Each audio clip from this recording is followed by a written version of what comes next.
Hello, I'm Mike Leone from Establish the Run here with Sam Brott, also from Establish the Run, and Galen from Solver. And today we're going to take a look at using our new golf sims over on Solver to help you up your DFS game. Solver has set it up really nicely. We're going to be looking at the multi-lineup simulator today, so you can test a ton of different lineups, see what the ROI is in different contests, and that's powered by the Establish the Run golf projections and simulating the tournament. So we'll hop into it, and there's a lot of different ways to use this, Brat, and I'll throw it to you to talk a little bit about the different ways people might use it and kind of like the timeline they're looking at when they're sitting down to use it for a classic golf slate for the week. Yeah, so I like to use The Sims for pretty much all of my play in tournaments for PGA DFS. I think you can use it in a variety of different ways, whether you're playing a three max kind of contest, a single entry. So something small like that, I'd say you might use it in one way if you're looking for like 1 to 3, maybe even 4 or 5 lineups. And then you might use it a completely different way, but related if you're trying to build like a full 150 MME set. And regardless of which way you want to do it, the Sims will really help you figure out not only the best lineups, but if you want to just say, I have certain guys I really want to play, you can figure out the best lineups with those guys. And you can also make sure that you're not putting in bad lineups, which, we don't want to be putting in minus EV lineups regardless of the contest structure. Yeah, and throughout the week, I believe we get the Sims loaded initially on Tuesday evening. But with all our, the Sim products on Solver, if you've used NFL, you'll know this. They're best the final run of the simulations. Earlier in the week, I think they're good to fool around, kind of get the lay of the land. But there's going to be projections changes based on weather, and our ownership earlier in the week is a little bit more reflective of our own projections than what the market is thinking, just because we need some time to digest the market. So that's definitely going to skew the ROIs you get at the beginning of the week. So we're aiming to have the final run kind of guaranteed by 7 p.m. Eastern time on Wednesday night for East Coast tournaments. And generally, we try to get that a little bit earlier, barring any significant weather change that we need to wait for or significant withdrawals. I'll quickly just show people like at its basic how it works. So if I want to run, let's say 100 lineups in the optimizer on Solver, I'll optimize on 50% projection, 50% ceiling. I want some upside in there. I'll set a little bit of variance so it's not just 1v1s by using the Solver low variance. So that just means I'm not going to get the 50 straight optimal lineups. There's going to be some wiggle room there. Glenn could speak a little bit to how the variance works while these lineups are running. Yeah, the variance basically just gives you a different projection for each player for every lineup that's generated. So it's just a natural way to diversify your lineup set. So, if we have like Keegan Bradley as the top overall play by like a large margin, or if your projections have that, if you just run the 50 top lineups, you're just going to get, 100% Keegan Bradley. Whereas if you're running some variance, it's just going to naturally diversify your set. It's also going to make generating lineups much quicker. So it's anytime that people are running more than like 20 lineups or so, I usually strongly recommend using at least some variance. Yeah, and there it will be a bias in the Sims where if you're just testing all one player and you're like, oh, this guy sims well and this guy doesn't, you need to test enough lineups from different players to kind of, truly get at if they're good plays or not for the week. And you can see those 100 lineups created pretty quickly. Once you've created your lineups, you hit the simulate button. You can pick different contests from DraftKings to choose to simulate in. We have small field ownership that will be dictated towards some of the smaller contests. So the field lineups will be a little bit different than are used in the larger field, like the short game. And it's also going to take into account the payout structure and everything. I'll do the signature hole. I play that even though it's not a single entry contest. I oftentimes play a single entry myself in that one. So run simulator. And what's happening now is in the background, we've simulated the golf tournament for every player. I believe are we up to 50,000 Or 30 or 30 to 50,000 30 to times. 50,000 times. And what's happening now is the using those simulated golf outcomes, we're comparing that to all the projected lineups that your opponents are going to play in this specific contest and attaching the payout structure to if you had played these lineups across all 30 to 50,000 of those sims, what would happen? You can click on the graph over here and sort of see the distribution. These are sorted by ROI, but it's a quick way to kind of test if lineups are good or not. You can see at the bottom, you're getting negative 45%, top plus 52%. Something I want to point out here, a few things that I think are important. When you get to this screen, it might be overwhelming at first as far as what you look at. So, Brian, I want to talk a little bit about like what you're looking at here. I mean, the first thing I'm generally sorting by sim ROI, just to see what the average return on investment is. But there's other columns that I think are important, including cash rate, top 1% rate, odds that the entire lineup makes the cut, how many times within the sims this lineup actually finished in first, how many times it finished in the top 10. So what are you looking at, Brett? Yeah, the first thing I generally do, like you did here, is I sort by the sim ROI descending to get a feel for, based on the 500 or however many lineups I ran in sim tier, what does the sim think is like the ceiling achievement, at least within this set. So you can see here like 52 and then 47, those are like in a tier of its own as far as how much the sim likes these lineups. And then start to look at those other stats. I really like to look at top 1% a lot, especially for smaller field contests, because in this contest, for example, with 1,200 entries, if you're top 1%, that means you're landing in the top 12 overall. There's going to be a lot of variance in that of how you land within the top 12. So within that, you can see that that top lineup also finishes in first place quite a bit more than the second lineup or any others there. So you could see there's something about that top lineup that the sim really likes. So I would kind of latch on to that, try and figure out, okay, well, is it certain players that the sim really likes in that lineup? Is it certain combinations? Is it the structure of the team? Is it the fact that, as we can see there are 3 players under 10% owned, or what is it there? And then I would use that to kind of figure out, okay, now let's test some more lineups and figure out if we can beat that initial 52% and 1.74% top 1% rate that we found.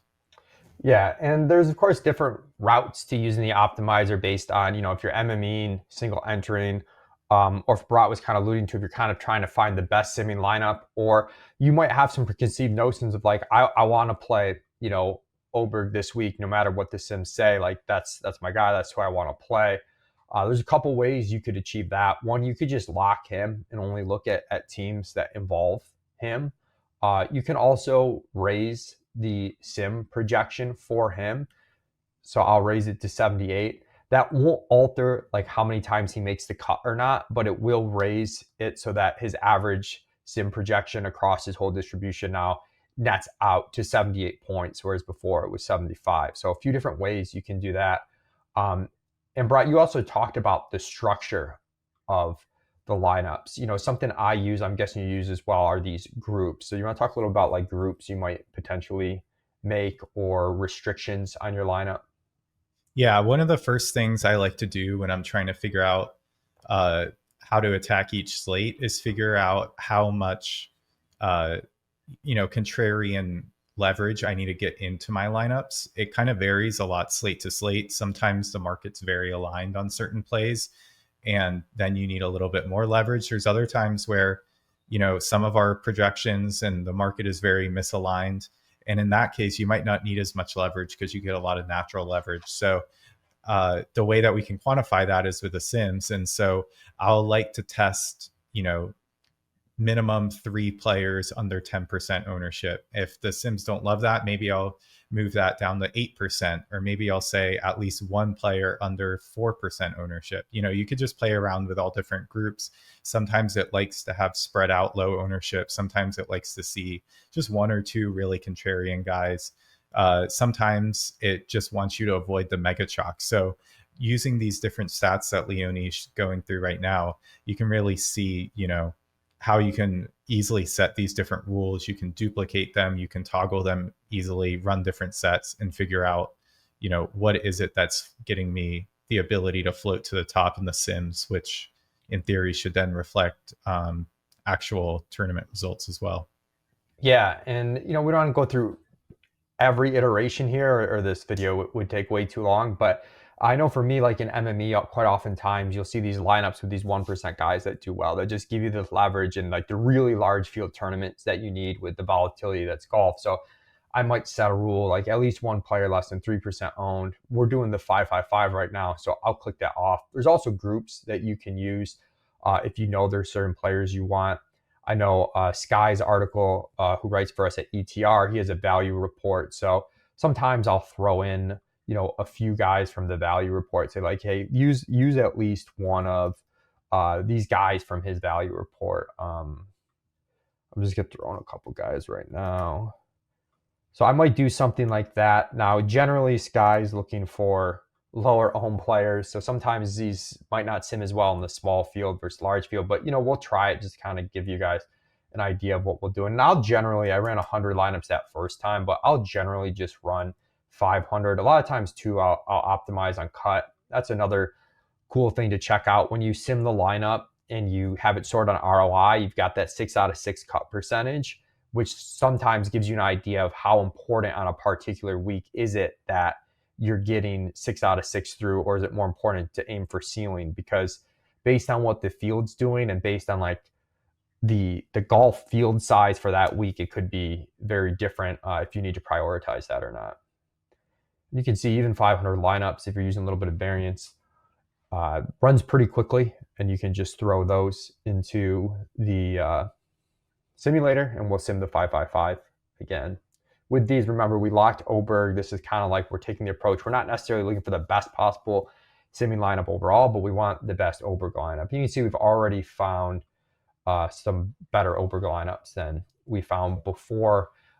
And you just get into more iterations when you lock a player. So I do suggest when you find some guys you want to play to actually lock them to get deeper. Sometimes I'll even lock 2 or 3 players. Yeah, and I think it's important, like Leone did, that when he locked Oberg here, he also bumped his sim projection as well. And I think that's important because you're basically making the implication when you lock a player that you think that player is going to be worth playing, is probably going to be optimal. And if that is the case, then that player probably has a better real life result than what the projection shows if you feel like you should be locking them. So sometimes I know we've gotten some feedback that people have tried to lock certain players and then they end up not simming well. But again, it's not that the sim hates them, it's that the underlying projections just don't think they're as good of a play. So if you think that they're a better play than the projections do, well, then you need to let the sim know that by bumping their projection. Yeah, you also don't want the sorry, go ahead, Glenn. Yeah, one thing I just want to piggyback off of that is like, I think changing the projection is like really important for both using the optimizer and the simulator, because it gives you an idea of like, what does a guy need to be projected for to actually be a good play. Sometimes you'll find a guy that you think is a good play and he's projected for like 65 points, and then you keep bumping up the projection and they don't sim well, or you keep bumping up the projection and they don't get into any optimals at all, and you like sort of realize it's like, okay, well, this guy needs to be projected for like 85 points to like actually be a good play. And I think that's like the correct way to approach something, instead of just like locking a player and then saying like, oh, like I just want to play this guy no matter what. Like sometimes through like figuring out what a projection needs to be for someone to be a good play, you just learn a lot about the slate. You learn about a lot about like your process and DFS in general. And sometimes guys are priced so aggressively that like they need like a really insane projection to rate well. So I think that whole process is like extremely helpful for just becoming a better DFS player over time. And let's say I'm building just one lineup. I've locked Oberg. I know I want to play him. I'm not listening to Glenn, and I'm just saying I want to play Oberg no matter what. But let's say I'm doing that. So, I try not to let the Sims rule me too much in terms of like, oh, I have to play this top lineup at 41% ROI. A couple things. Each time you simulate, there's 100 different types of field that are made up from like the same set of field lineups that we make. but it adds some natural variance to kind of mimic that, like, hey, ownership could be off and this is how a lineup could do. So if we ran these sims again, this lineup might not necessarily be the top one. So sometimes I'll rerun them a few times, but also there's just like a lot of variance. What I like to look at is, okay, so McCarthy's in these top lineups a lot. Of Sky's value plays, we made sure we got at least one in. Valimaki is the one that is kind of most persistent in the top lineup. So now maybe I've got a core of like Oberg, McCarthy, Valimaki, and from there I think you can use some feel in deciding what the best lineup is.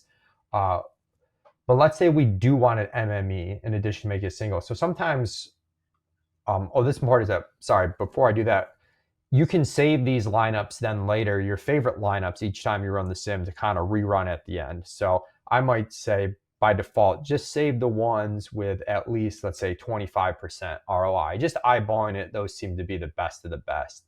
Well, that's top 25%. Greater than or equal to 25% ROI. You can see it unchecks those, it checks those. Before I say I'm going to tag these lineups, so I'm going to say 555. So this is important because later on you might have some lineups you want to test specifically again for this contest, and some lineups you might want to test for a different contest. And this makes it easy to keep track of that. So you save that, you click save, and then when you go to your lineups, you can see that you've got the 9 saved lineups from before. We can filter onto just those. Of course, those are the only ones we have right now. But let's say we wanted to then simulate those same exact lineups, but now we're going to do it in the $1 short game. We're going to get different results. We're playing against a different field set. We're playing against a different payout structure. We have a lot more competitors. So it's not going to be probably the exact same results. So we can kind of test different contests without doing a whole bunch of extra work. And you can see up top, that's already kind of like a different lineup than we saw before. So you could save these lineups, and now for the tag, I'm just going to put, large field and save those. So now I go to the My Lineups page. I could resimulate all of these, or I could just choose to resimulate my large field lineups. And a lot of times, Brat, what you'll do is you'll kind of iterate through this. You'll do that process we just did a few different times. Maybe we'll tweak the rules. Let's just do one player under, and let's take off Sky's value, guys, because we think that's too reductive, but we still want to lock Oberg. So we might do something like that. We did it by cut percentage last time. This time, let's do it by projection and ceiling. So I'm guessing, Brat, that's what you do. Is you change the variable slightly, get a little different lineup, and continue to expand your sample size of lineups that you're testing. Yeah, exactly. I think if I was trying to play, let's say, a single lineup, or I was currently simming for a single entry, and to continue with this example, I knew I wanted to play Ludwig Oberg, I would basically do what we're doing now. I would go through lots of different iterations, and I would try and figure out, what is the structure that I should be playing here? Who are the players I should be pairing with? How unique do I need to get? Basically toggling all the different rules that we've been going through here. And you can do that a few times over, save them all, resim them a couple of times, and you could pretty quickly get to a lineup that's going to sim very, very well. And you can do that using the different tags. Similarly, if you were to be playing an MME set and maybe you don't want to lock all 150 lineups on Ludwig Oberg, but you knew you wanted to have at least, let's say, 20% of your lineups or whatever, then you could be doing the same process. Once you get to your 20% of Ludwig Oberg lineups or whatever it is that you want, you keep tagging them, you stop, you switch it up, and you go move on to a different player that you're locking or different combos that you're looking for. And then you can go tag them in a similar way and keep on building to your lineup pool that, again, you can resim later from the My Lineups tab. Yeah, and you can see, we loosened up the restrictions. We got some better simming lineups for MME than we had before, with the sims not liking, some of the forced rules we had in. And it's a bit of a back and forth. Sometimes when you force things, you get deeper into certain combinations and you get stuff that sims really well. Other times, if you're just forcing stuff, like Glenn kind of noted, that maybe the sims just don't like, you need to kind of pull back on those restrictions that you're doing. I do want to, again, circle back to this screen when I'm picking lineups.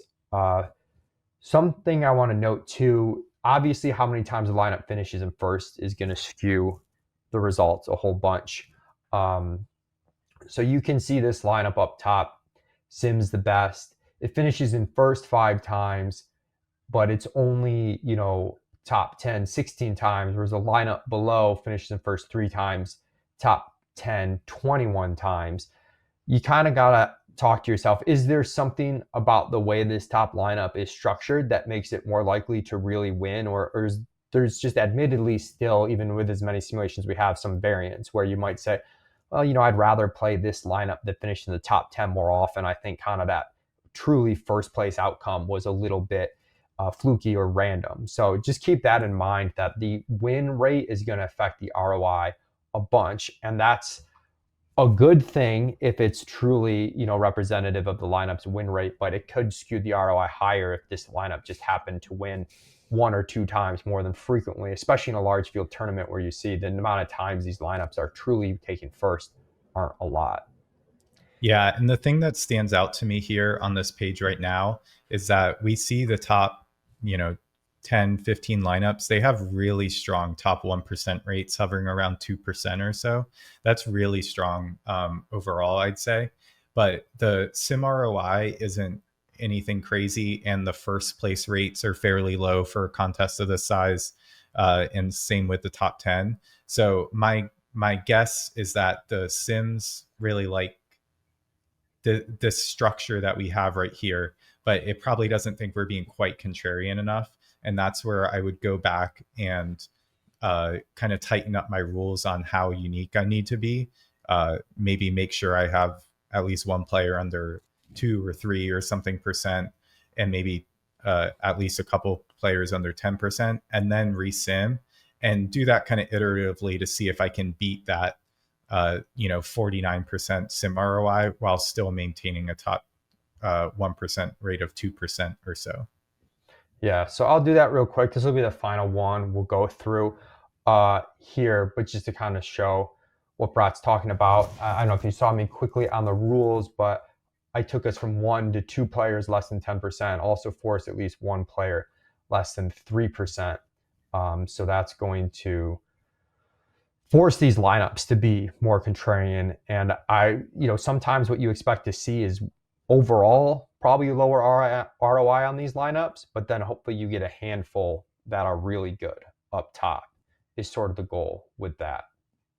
And that's from an MME standpoint. I do have one more single entry note to make before we get out. Of course, this time it didn't like us getting more contrarian, but that's where you're kind of just going to have to play with it. I do want to go back to one of the initial sim runs here that we had for the 555. One thing that I've been doing in some of these contests, we have small field ownership, but there are certain contests where if you know where the ownership's going to go, you can think through critically like the best lineups to play a little bit better than just saying, oh, I have to play this 33% lineup. This lineup that's a little bit lower might be better. We know, like, for example, this lineup here, you see the average, some projected ownership 63%. If you know, like, Keegan Bradley is going to get steamed in the contest you play, this lineup might not sim as well on the actual lineups as it will on the projected lineup. So you do want to think through critically like those things. I know it can be tough to know like where's the break-even point, but if I can get something in a contest where I know kind of ownership's going to condense more than projected, I do quite often, not take the best 2 or 3 lineups. I'll go down and find something that is in the mix but projects a little bit lower owned, kind of like this lineup you can see has 4 guys under 10%. And I can feel pretty confident that this is going to sim very well against the actual lineups, because that's the goal, isn't to win, the contest in here. The goal is to win your actual contests. Galen, Brat, anything else you want to add before we close this out? Not really. I think like the biggest takeaway from this is just to be creative and play around with different combinations. And um, DFS is no longer easy in 2025, so it's just going to take some time to like find good lineups. I think if we had some magic way to just create the top 150 lineups that are the best ones, then um, then everyone would get the same 150 lineups and everyone would dupe each other, and like it would kind of defeat the purpose of DFS. So yeah, I understand this takes some time and this takes some effort, and it's not as easy as just hitting one button. But I think it's important to realize that like to be a good DFS player takes time and effort. So I think that that's kind of the whole point of the Sims is to give you guys tools to test out different combos and to learn what actually makes a good lineup in different tournaments and how that changes from tournament to tournament. So, um, yeah, the one Yeah. thing I would stress is to just try to learn as much as possible by using the sim instead of just trying to come up with like a high sim ROI number. And Trying to that's ask yourself like why this is a high sim ROI number, I think is a more important question than actually getting it. Yeah, backing into the reasons why. Also, I mean, as a DFS player, you have some soft skills. If there's something the market's missing in terms of the projection, you don't agree with the ETR projection, we have mechanisms in the sim to allow you to, combat that, either raising the projection or locking the player, or you think, there's a correlation between two players because they have similar skill sets that if the course plays a certain way, you want those players together, and the sims aren't going to pick up on their correlation. You can lock those players together and mess around with that. So definitely integrate kind of the fantastic functionality that Solver has with your soft skills that make you a good DFS player. But thanks so much for taking the time to listen to three of us chat about it. Uh, we'll note that we will have showdown simulations starting this week. So, or next, is that next week for the Masters, or does it start this week? This week they're live already. They're live already. So the showdown sims are live. So that's an incredible add to the product as well. Thanks for listening, everybody. Best of luck making your golf lineups.